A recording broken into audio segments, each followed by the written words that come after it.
So the Wall Street Journal recently did an article about some people who have started their own, thanks Matt, he's gonna fix that for me, their own side hustle during the pandemic.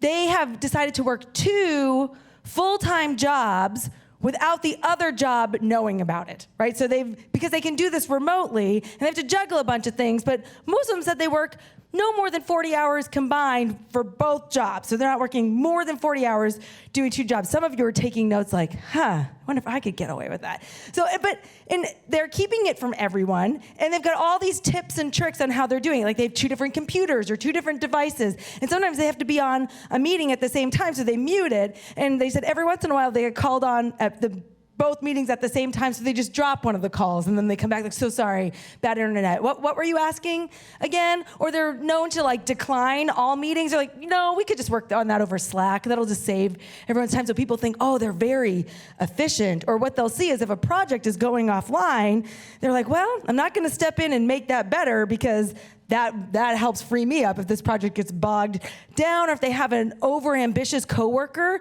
they happily hand off work to that person who's trying to like really impress their boss. So they've got all these ways in which they're working this system, and they feel justified in doing it because they're like, well, this system has taken advantage of me for so long, so I have the right to take advantage of it. And there's a website around all this called Overemployed to teach people how to do this. And they said, why climb the slippery ladder when you can just go through the side door? And what the thing is, what they're doing is not illegal necessarily. I mean, they might be in breach of contract, but they might have some confidentiality issues at stake, or just a conflict of interest. But more often than not, they're just being unethical, right? They're misrepresenting themselves. One person said, I'm not trying to be like a grade A employee. I'm just trying to do enough to not get fired from both jobs. And you think, well, all right, that's at least she's being honest to herself, but not honest to her employer. And this way of living might be really good for your bank account, but it's not good for the soul. It's not good for the soul because there's stress in just trying to keep something hidden from everyone around you. But then there's also the fact that this impairs relationships. The whole point is not to be in relationship with people, because if you're too close, they're gonna figure something out, something's going on. But also people take time, and you don't have time if you're juggling 2 full-time jobs and trying to keep everyone in the dark about it. And what we really see in that way of living is a lack of integrity. Lack of integrity. And this is how we can define integrity. Integrity is the state of being whole and undivided, the quality of being honest and having strong moral principles. So integrity means you show up as the same person in every single situation. Now, there are social expectations, right? Like what you say to your spouse and what you say to your boss are 2 different things, but you're still the same person. You know what's appropriate, but you're not one person over here and another person over here. The Apostle Paul says it like this: the purpose of my instruction is that all believers would be filled with love that comes from a pure heart, a clear conscience, and genuine faith. A pure heart, clear conscience, and genuine faith. And so that word pure there means it's free from any corruption. There's no corruption, it's pure. And to have a clear conscience means that it's good, it's excellent, and you can discern right from wrong. You can discern good from bad. And then to have a genuine faith means there's nothing false about it. There's nothing feigned. You're not hiding anything. So we could say integrity is to be free from corruption, able to distinguish from right and wrong, and have nothing to hide. That's what integrity looks like. And it's the best way to live for our souls, but the truth is, the world won't always reward you for living with integrity. Like these people who are working 2 jobs, they talk about how they've been able to pay off their debt, they've been able to save for their kids' college account, they've been able to buy sports cars and go on vacation and use PTO and all that. Like, the world may reward you for not living with integrity. And in fact, sometimes choosing integrity might cost you everything, which is what we see as we continue with our story with Joseph, that integrity ends up costing him everything. So last week we talked about how Joseph is part of this terribly dysfunctional family, and all of that dysfunction spills over to eventually Joseph's brothers betraying him and selling him into slavery and deceiving his father Jacob that he's been torn apart by a wild animal. And so last we left Joseph was he had been taken into slavery into Egypt. And this is where we pick up his story. Now Joseph had been taken down to Egypt, and Potiphar, an Egyptian who was one of Pharaoh's officials, the captain of the guard, bought him from the Ishmaelites who had taken him there. And so Joseph is purchased by Potiphar. Joseph is a slave. He is considered property. But things start to look up for Joseph, and we're told this. The Lord was with Joseph so that he prospered, and he lived in the house of his Egyptian master. And when his master saw that the Lord was with him and that the Lord gave him success in everything he did, Joseph found favor in his eyes and became his attendant. Potiphar put him in charge of his household, and he entrusted to his care everything he owned. From the time he put him in charge of his household and all of that he owned, the Lord blessed the household of the Egyptian because of Joseph. The blessing of the Lord was on everything Potiphar had, both in the house and in the field. So Potiphar left everything he had in Joseph's care. With Joseph in charge, he did not concern himself with anything except the food that he ate. And so Joseph ends up in this high-ranking official's house, and things go well for him because Potiphar notices him, and instead of sending him out to the field, which would have been a terrible job, he makes him a household slave. And as he's in the household, he begins to notice everything that Joseph does seems to go well for him. So he makes him his personal attendant first, and then as that goes better, he puts him in charge of the household. And that's not just in charge of the house, but in charge of the entire estate. So Joseph is in charge of all the other slaves, and every business decision that goes on in Potiphar's household, Joseph is in charge of that. And so things are looking really good, and we're told why. The reason why is that the Lord was with Joseph. And that word Lord there is really important because that is Yahweh.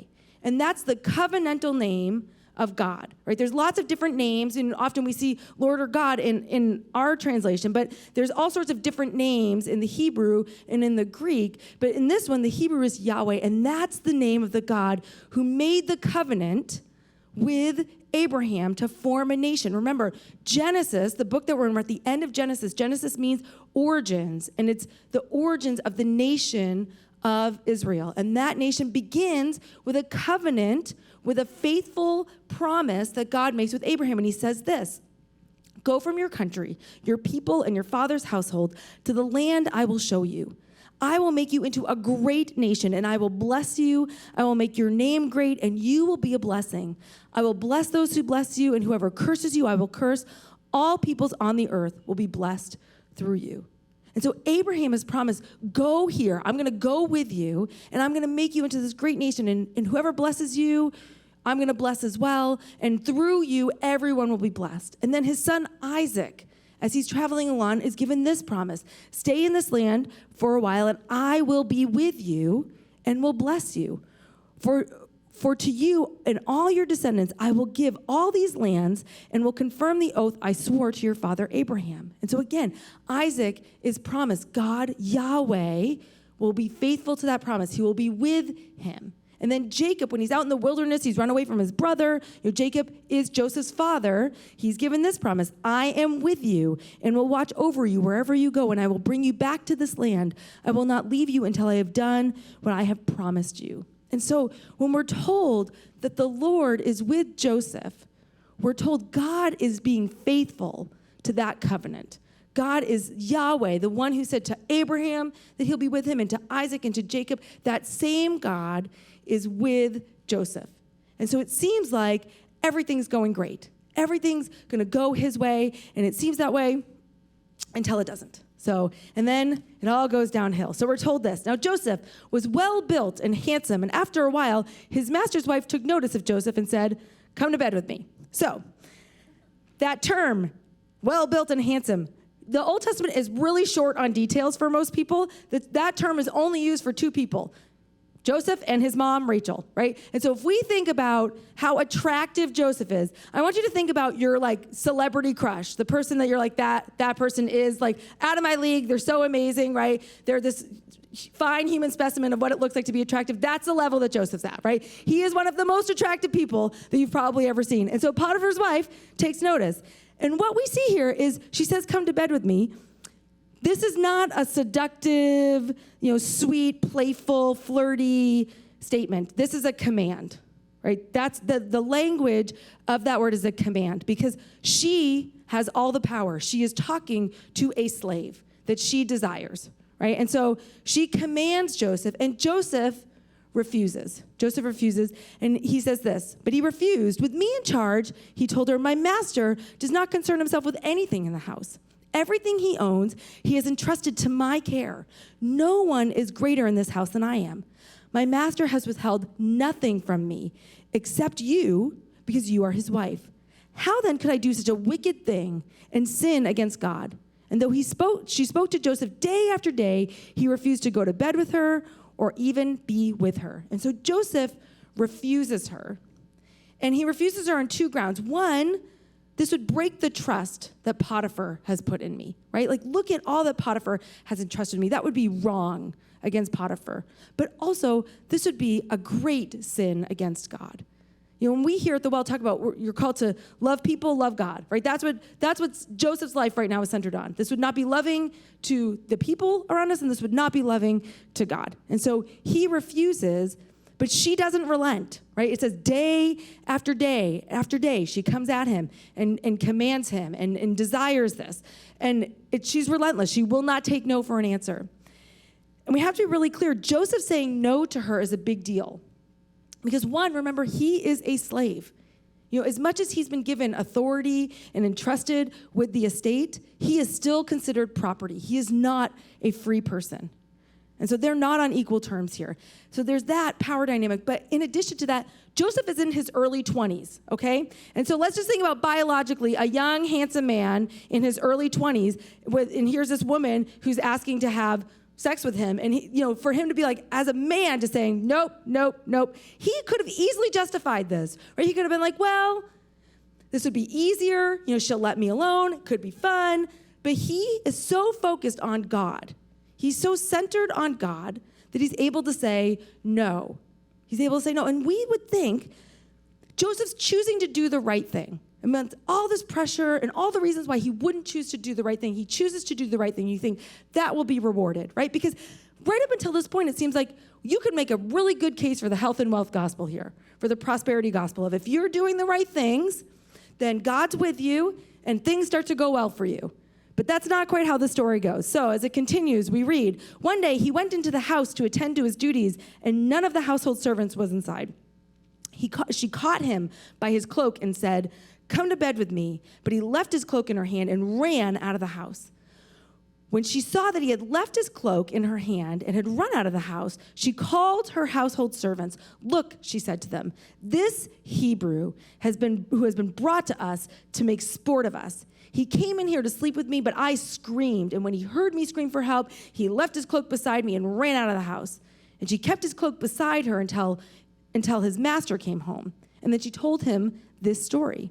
That Hebrew slave you brought us came to make sport of me. But as soon as I screamed for help, he left his cloak beside me and ran out of the house. And when his master heard the story, his wife told him, saying, this is how your slave treated me. He burned with anger. And Joseph's master took him and put him in prison, the place where the king's prisoners were confined. All right, I want to just take a step back here. And I want to acknowledge the cultural moment that we live in. Okay, because we, in the last couple years, have lived through the Me Too moment, right? And that Me Too has been a moment where women have been able to bring to light claims of abuse and mistreatment and harassment by powerful men.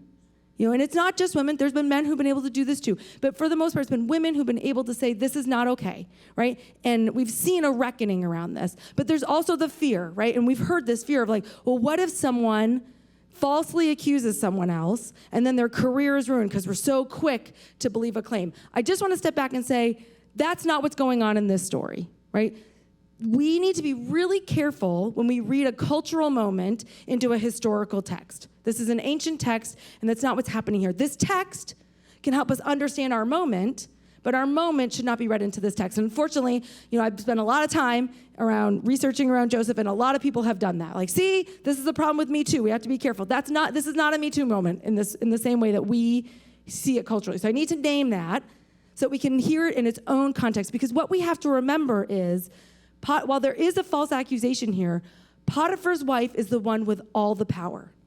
Again, Joseph is a slave. He has no power, no authority, no claim, right? He is not considered a person. He's considered property. And so here's this woman, and she somehow, it's arranged that Joseph walks into the house unbeknownst to him that no one else is in there, and she grabs him. And that word grab, again, this is not a flirtatious, subtle moment. That word grab means to seize with violence. Right, so she grabs him in violence, right? This is a forceful situation. This would be what we would call a sexual assault situation. And Joseph flees. And that word flee is the word used in a battle when you've just been defeated and you're running away for your life, right? So Joseph is running for his life out of this house. And what does she do? She takes all of her power and chooses to use it for evil. She gathers the household servants, and she says, this Hebrew. And notice, she no longer desires Joseph. She no longer even uses his name.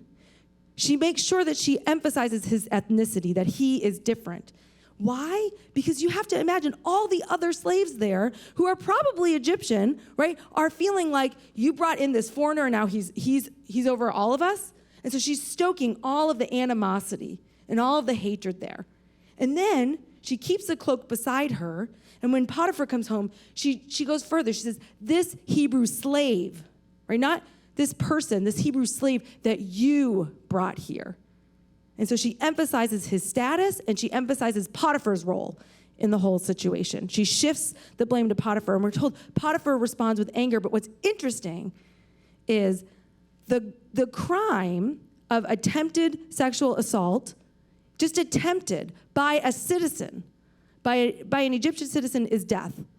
That's the crime. That's the penalty for the crime. So the fact that Potiphar, imagine, now Joseph is not a citizen, Joseph is a slave, so even more so, you would expect that Potiphar would execute Joseph. But he doesn't. He puts him in jail. And there's this sign here in that, because that's not what should happen, is that Potiphar in some ways knows that his wife isn't fully telling the truth. But he's not willing to confront her on it. He's not willing to bring that out to light because that might harm his own status. So he still has regard for Joseph, throws him in prison and says the lesser of two evils, but it's still not right. And so Joseph acts with integrity.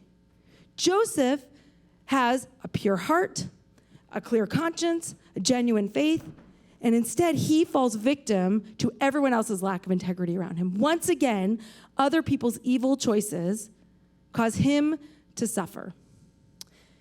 And I wish that I could say that Joseph is an exception. And while it may not be as extreme as getting thrown into an Egyptian prison, right? And Egypt was the only nation at this time that had prisons. So it's pretty terrible. It's a pretty terrible system. And I wish I could say that it wouldn't be that as extreme, but when other people choose to not act with integrity and compromise their own integrity, very often they are rewarded and other people suffer. When you choose the way of integrity, the world does not always reward that. And that is why we see so many people compromise along the way. And someone who's been really helpful, who we're going to draw on today, is Carey Nieuwhof. He has a book called Didn't See It Coming. And it's a great book. If you're in leadership at all or in business at all, I would recommend it. But he's got a chapter on this around compromise and integrity. And so I wanted to camp out with what he said because I thought, well, if he said it better than me, then we're going to go with him. So this is what Carey says. He says, all of us can cheat our values anywhere. Far too many of us end up compromised. Who we are no longer lines up with who we hoped to be. And it happens so subtly that most of the time we don't even know it's going on. Even if your family hasn't forsaken you and it hasn't cost you your job, you may sometimes look in the mirror with the sinking feeling that you didn't do what you should have done and you're not who you should be. And what he says is this compromise rarely happens in one dramatic moment, but it's this subtle drift over time where you just, these small exceptions that you continue to make. Like, you make up an excuse to get out of a commitment. You could have shown up, but instead you didn't.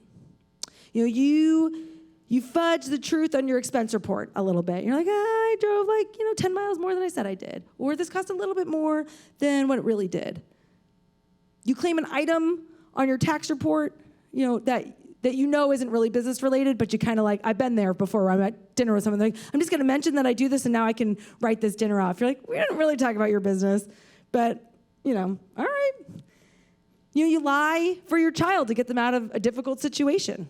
You make up a story, just to help them out. You let yourself imagine what it might be like to be married to someone else. You're not going to act on it, right? But you just start to think, well, that person, they do all these things that my spouse doesn't do, and so I can just kind of fantasize what that would be like. And this is what Carey Nieuwhof says. He says, the subtle compromises we make day after day, the half-truths, the rationalizations, the excuses create a gap between who we are and who we want to be. You're not a terrible person, but you're certainly not your best either. And if you got dead honest with yourself, you'd say that though you haven't sold your soul to the devil, you've rented it. And I love this line. 1,000 little compromises have left you compromised. 1,000 little compromises have left you compromised. Because that's how compromise happens. It's the small things that we think, it's not that big of a deal. I could do so much worse. Other people are doing worse than me. Anyone would do it. It's not the worst you could do, but it's not. Right? And this is how compromise happens, because one of the main reasons we end up compromising our integrity is we focus so much on competency at the expense of character. Think about all the realms of life that you live in. Think about school and work. Think about sports and volunteer organizations, all the areas that you are part of. And every single one of them wants you to get better at being competent. They will spend money on classes. They will send you to conferences. They will do trainings, all these things to help you get more competent at what you have committed to do. And they will pay you to get more competent. And they will reward you the more competent you get. But here's the thing. No one really pays you to get better with your character. They might hope that you do, but they don't really, and so you get rewarded for being competent over and over again. But think about all of the competent people that we've seen or that personally, right, who spend all of their time getting really, really good at something, whether it's a sports figure, a church figure, someone in business, someone they were the best in their field, right? And it wasn't their competency that tripped them up. It was their character, right? Somewhere along the line, they failed in character. They had an affair. They embezzled. They were abusive with their language, or they were hostile to work with. They lied and they covered it up. And somewhere along the line, their character is what tripped them up. And Carey Nieuwhof says, your competency makes a first impression, but your character makes a lasting impression. And then he says this, all the competency in the world cannot compensate for a lack of character. Ultimately, your character is your lid. Lack of character kills careers, shatters families, ruins friendships, and destroys influence. And so you're so encouraged to develop your competency. And here's the thing. Again, most people don't get paid to develop their character, but you will pay for it eventually if you do not. You are the one who will pay for it. People around you will as well, but it's your life that's going to be on the line. It's your career that's on the line. It's your marriage. It's your family. It's your friendships if you don't invest in your character. And again, this compromising our integrity, it happens subtly. It's something that we drift towards. And he gives 5 signs how you can begin to see that you might be drifting towards compromise. And the first one is this. There's a growing gap between your public and private life. And he says, you're no longer telling the world the truth. I love that. You're no longer telling the world the truth. And so what you say and what you do don't line up. And we know this happens on social media all the time, right? I put the one perfect photo of my family vacation while the rest of the time we were miserable. Or you talk about how wonderful you have it, but really you're miserable 23 out of 24 hours a day. We do this all the time, right? And so we like to craft an identity with our social media, but we do this in all sorts of realms. When we say yes and smile when we mean no, and later we go away and we talk about it to someone else and we complain. If you're upset in a meeting and you don't say something and then you go tell someone else that you're upset, all of that is this gap between your private and your public life. And so that's the first step that we're drifting towards a compromise of integrity. The second one is you start hiding things. And he says that compromise eventually leads to cover up. Compromise leads to cover up. And so you start misleading and misinforming people. So maybe you leave a detail out, or you over-exaggerate a detail, or you just let other people draw their own conclusion. You kind of walk them down the path, but they get to choose if they're going down it. And then the third one is you fail to follow through on what you've said that you're going to do. And this one says that's a natural human thing, where like you might say you're going to do something and then you don't do something. That happens sometimes. But it's when we start making it a pattern. And each time we do it, we excuse ourselves to do it again. So it can be the small things, like you said you were going to commit to something and you didn't commit. You said you were going to follow up with someone and you didn't follow up with them. Or it can be the large things, like suddenly you're not faithful in your marriage, or you're not faithful to your clients. And again, we judge others by their actions. And we judge ourselves by our intentions, right? Others were like, they did that, and that's wrong. But me, it's like, I didn't mean to do that. I didn't intend to walk down that path. So, I have a good reason why I got there. And so we let ourselves off the hook. But the more we do that, the easier it is the next time to fail to follow up with what you said. And then it leads to this. You start to justify your bad actions and decisions. And the way that we do that is we stop apologizing and we start justifying. And blame is the opposite of responsibility. So we start saying anyone would have done this. No one would have made a different decision if they were in my circumstances, right? Because circumstances are to blame suddenly. Like everyone would have chosen this. I didn't have a choice. I had to do this. And then the fifth thing is your life has become all about you. And he says that compromise leads you to craft a life that is entirely self-centered. Where if you're so busy worrying about what people think about you or what's going to get you ahead or what's to your benefit, then eventually you can't care about other people because other people take time and energy. You have to consider them, but you're not doing that when you're in compromise. You're only considering yourself. And here's the thing, all of these drifts in integrity, they shape your character. Over time, they shape your character. It might be subtly, but it's accumulative. And eventually, you start to be someone that you didn't think you were. And you have that wake up and look in the mirror, and you're like, I'm not quite who I thought I was going to be. Compromise gets easier and easier over time. If we step back, we can see these at work in the Joseph story, right? We can see that there's a gap between what Potiphar's wife's outside life and what's really going on, right? Like she is trying to pressure Joseph to sleep with her behind her husband's back. And then when that doesn't go well, what does she do? She hides, she lies, she justifies it. It's not my fault, it's your fault. You brought him here. Right? And then Potiphar, same thing. He justifies his own, anyone would have done this. Anyone would have made this decision, put in my situation. Like, what am I supposed to do? Challenge my wife and give up my status? Like, that's not okay. I'm not going to do that. Everyone would have chosen to throw Joseph in jail. It was the merciful thing to do. It was the best thing to do in a bad situation. When you see it over and over again, and their lives have become all about them. And Joseph easily could have compromised, right? It would have gone so much easier for him, but we would have seen these things at play as well, where he'd start to have to hide it and justify it and say, well, I don't have a choice. I'm a slave. She's my master. I have to do what she says. And we slowly drift away from where we wanted to focus our life. And it's how compromise happens in our own lives too. Because it either happens one of two ways. Someone comes to you and asks you to do something that you just have that gut check that's not quite right. You don't feel comfortable with it. It could be a teacher, it could be a coach, it could be an employer, it could be a friend, it could be a spouse, it could be a child, anyone. They ask you to do something and you just know, I probably shouldn't do that. Or you find yourself in a situation and you justify that compromise because it either is going to benefit you or keep you out of trouble.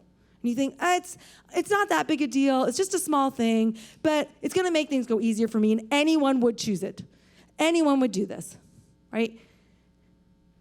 That's how compromise happens. And unfortunately, choosing integrity doesn't happen by going to a conference or going on a retreat, right? Those things, they might help you see where you might have been straying and drifting, but he says character and integrity are formed in the daily grind of life because that's where your character and your integrity are going to be challenged. Just like Joseph had to choose integrity every day in the face of Potiphar's wife, that's the same thing for us. And I know that's been true for my friend Nate. So my friend Nate, he's one of my very best friends, Nate and Marcy, and he's an incredible person, right? He is a faithful follower of Jesus. He's a great father, and he has a wonderful business mind. He is brilliant when it comes to business. And he's also one of the most genuine people I've ever met. He embodies integrity with a pure heart, clear conscience, genuine faith, and it has not served him well in business at all. It has not served him well in his career because here's the pattern. Nate works in supply chain management, and he's had the opportunity to work some very large companies, and here's the pattern of Nate's career. That Nate joins a company, at a mid-level, does really well, because he's really good at business, works his way up, and he's eventually working with the senior level leadership, and he eventually has some supervisor who asks him to do something that he knows he shouldn't do. And it might be a small thing, but he just knows, that's not right. Because Nate has chosen, just like Joseph, to center his life on honoring God and honoring others. That's what he's decided to do. And so what inevitably happens is Nate gets in the situation where they're like, just bill the client for a few extra hours, or put it under this, or, ignore this terrible dynamic over here because everybody's ignoring it, and just let it slide. He gets in these situations, and Nate has chosen to live with integrity. And so what happens is he ends up with someone who has gotten ahead by compromising their integrity. And Nate becomes this threat to them because he won't compromise that. He just will not. He's been committed to it. And so what happens to him is whoever this supervisor is eventually, and this has been like company after company after company, is so threatened by Nate being the most honest person in the room that they start to make his life miserable, and they work against him. Either they give him the most awful work that the team could get, or they verbally harass him at work, or they maneuver against him with the higher-ups, and time after time after time, Nate gets punished for being the one person who will tell the truth, because as he's climbed the ladder in these companies, he's seen, I'm surrounded by people who have worked a system by compromising their own integrity, and nobody wants to upend that. Nobody actually wants to look at themselves or how we're getting ahead. And so he has struggled with it, and that is the challenge of integrity. The challenge of integrity is more often than not, you will be rewarded for compromise. More often than not, you choosing to look the other way, keep your mouth shut, go with the flow, will get you ahead. More often than not. And choosing integrity is not a guarantee that things will go well for you. But the more that we compromise our integrity, it compromises our character. And Dallas Willard says, in the end, your character is the only asset that you take with you. It's the only asset that matters in your whole life, right? Everything else when you die is going to be gone. But God has given you a soul to develop. And in the end, you're going to have to give account for what you chose to do with that. And Jesus says it like this. What good will it be for someone to gain the whole world and yet forfeit their soul? Or what can anyone give in exchange for their soul? For the Son of Man is going to come in his Father's glory with his angels, and then he will reward each person according to what they have done. Choosing integrity does not mean that you will get rewarded this side of heaven. It doesn't. It doesn't. And just like Joseph, you have to decide what you're going to center your life on, what's going to center your decisions and your actions. And somewhere between the pit and Potiphar's house, Joseph came to realize the Lord was with him. And Joseph chose to single-heartedly and single-mindedly follow after that God. And think about it. It would have been so much easier to assimilate in Egypt. No one worshiped Yahweh there. He got his choice of gods to worship. But he chose to worship Yahweh. And in that, it forced him to go one way and not another way, because he was not willing to compromise his own character and integrity, because God was so at the center of his life. And he ends up being the victim of other people's evil choices. But God is still faithful to him. Yahweh is still with him, we're told. But while Joseph was there in prison, the Lord was with him. And he showed him kindness and granted him favor in the eyes of the prison warden. So the warden put Joseph in charge of all those held in prison, and he was made responsible for all that was done there. The warden paid no attention to anything under Joseph's care, because the Lord was with Joseph and gave him success in whatever he did. And so let's be really clear. Joseph's circumstances are terrible, right? where he is terrible. It's not the path that he would have chosen. And I don't believe it's the path that God would have chosen for him. But as we said last week, God is not the cause of all the bad things that happen, but nothing is wasted in the kingdom of God. God will take everything, even the bad choices of other people, and work the greatest amount of good in it. And so God is faithful to Joseph, even in the light of other people's bad decisions. And I've seen this with Nate over and over again. His career path does not look like what he wanted it to look like. You know, he looks at his resume and sometimes he feels like I'm a total failure. I thought I'd work my way up in one company. Instead, he's been at one company after another and been in one toxic situation after another, and yet the Lord has continued to provide for him. God has been faithful to him. And here's the thing, when you choose integrity, it does not go unnoticed by God. And all of the rewards that this world will offer you for compromise are not worth it. They are not worth compromising your soul and your character over. They're not worth it. Jesus says, what can you give in exchange for your soul? It's the one thing that matters. And so, yeah, you might suffer this side of heaven. You might end up being hurt. You might be the victim of other people's evil choices. You might be ground down by a system that is full of compromise. But that is not a reason for you to compromise. That is not a reason for you to let go of your integrity, because in the end, Jesus says it's the only thing that matters. It's the only thing that matters. What you will be judged on is not what you have and how successful you were in the standards of the world. You will be judged on what you did with your character, with your soul. And so compromise happens day in and day out, and choosing integrity happens day in and day out. Because you're not going to choose what's right when it's going to cost you something if you're not choosing what's right on a daily basis. That's just the truth. Because there's going to come a point in your life where choosing the way of integrity is not going to be rewarded. It might even hurt you. And unless you've been making it a habit of choosing the way of Jesus over and over and over again, you won't do it when it matters most. And so, again, Carey Nieuwhof gives 3 ways that we can practice integrity on a regular basis, that we can keep shaping ourselves towards integrity. So the first one is this: take responsibility.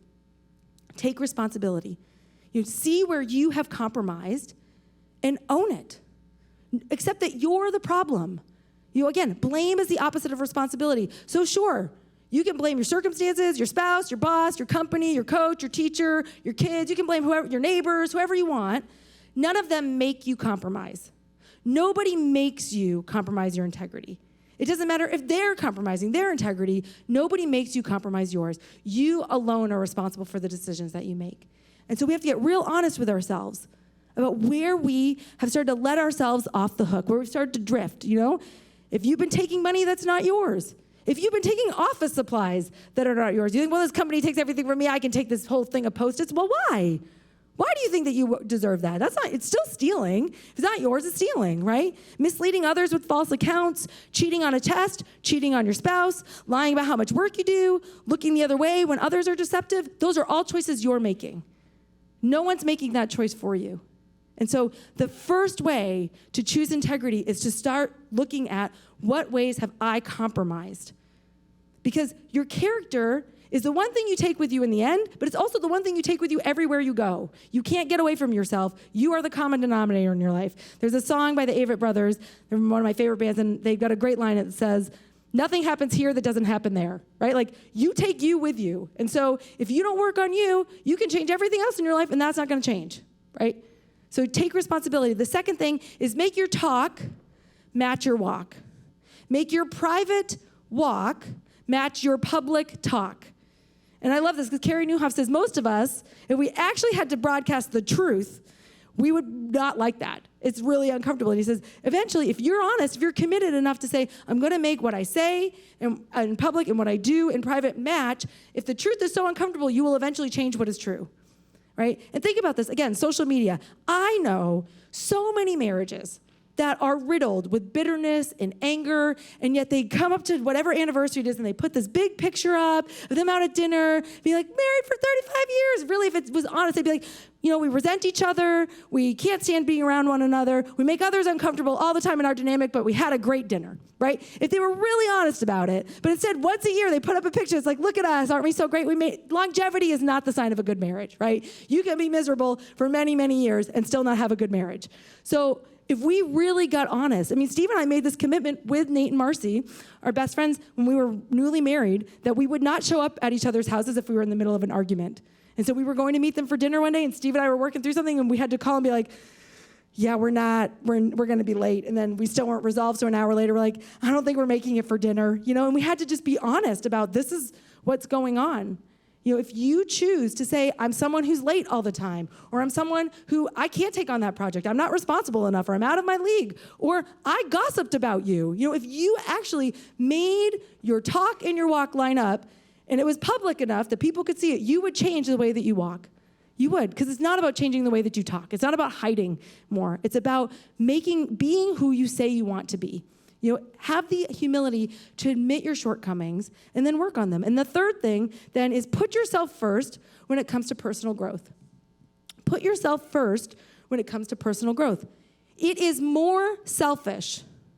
It is more selfish to live with compromised integrity than it is to work on your character. I teach a class here called Kairos, and some of you are going to be starting that in a few weeks. Some of you have gone through it, and people struggle with it at first because they're like, it's a lot of me, learning about me. I'm like, yeah, learn about you so you can live your best self in the world, because that's a gift to everyone else. You living compromised, you choosing to put yourself above others in terms of self-protection is not helping anyone. That is a selfish way to live. It is far more beneficial to you and those around you. It is a gift when you work on being a better person. And that means you have to decide how you use your time. Because so many of us spend all of our time, or the majority of our time, getting competent. And you don't spend time on your character, right? And so what are the things that actually develop character? Because you can be as competent as you want. Your character is what will trip you up. Your character is your lid. So what are the things that actually build your character? Make time for reading your Bible, prayer, journaling, exercise, intentional friendships, counseling, church. That's what we're doing here. Like, if you haven't noticed it, every week we talk about character. It's about being like Jesus, learning to live and love like Jesus. If you want to get better in your character, come here regularly, right? Because you'll get that gut check over and over again. It's why preaching's so hard. Because man, I got to preach it to myself first, right? You got to learn how to live it first before you go out and tell people how to do it. Decide how you're going to spend your time before it gets decided for you. I know parents who won't miss a soccer game, but I'm going to tell you, parents, you won't miss a baseball game or basketball game. While your kids might appreciate that, you know what they're going to appreciate more? Is a parent who lives with integrity, a parent who has a strong relationship with Jesus, a parent who's worked on themselves and is teaching them how to live too. They're not going to remember that you showed up to every game if you're a jerk. I promise you. If you can't have a relationship, if you can't have a conversation, if you're guarded, you're not doing them any favors by showing up to every sporting event. Work on yourself. Work on yourself is the best gift that you can give to those around you. Because compromise happens subtly and over time, but no one can choose it for you. I've been a pastor for a long time, and I have to tell you, I have people come in my office all the time who want to talk and they want to change. They tell me all their problems, and they leave, and they don't make any choice to change. And I have to tell people who are in ministry over and over again, and it's hard reality to learn, you can't want it more than they want it for themselves. I can't want personal growth for you more than you want it for yourself. I can't work harder on it than you can work on it. I want all of you to grow to be more and more like Jesus. I want everyone in this room to experience the freedom of what it is to live like Jesus, even if it costs you everything. There is freedom in that. I can't want it for you. You have to want it. You have to choose it. Only you can choose to walk that road. And this is what Carey Nieuwhof says. He says, if you go through the deep journey Jesus invites you to take, you'll stop compromising. Your outside will begin to look like your inside. You won't need to hide because there is nothing left to hide. You'll be so consistent that there will be no distinction between who you are publicly and who you are privately. Keeping your word will be easy because your yes will mean yes and your no will mean no. And here's the best news of it all. God is faithful through all of it. It doesn't matter if you're in a high or a low, if you're rewarded or you're punished for your integrity. God is faithful through all of it. His promises are consistent. Let's pray. Gracious God, we're so grateful for who you are and what you do in our lives. We're so grateful for the call of integrity and the way that you call us to live and work and love, God. We ask that you would give us the courage to choose your way even when it's hard. God, that you would help us to take responsibility and to get honest about the ways that we've compromised and we've let ourselves off the hook, Lord, where we've justified things that we know aren't right. God, that you would help us to have the courage to make our walk and our talk line up, God, that who we are publicly and who we are privately would be the same, that we would live consistently, Lord, and that you would help us to choose to grow in character above anything else, God, because again, it's the only thing we take with us, and it's what you measure the worth of a life.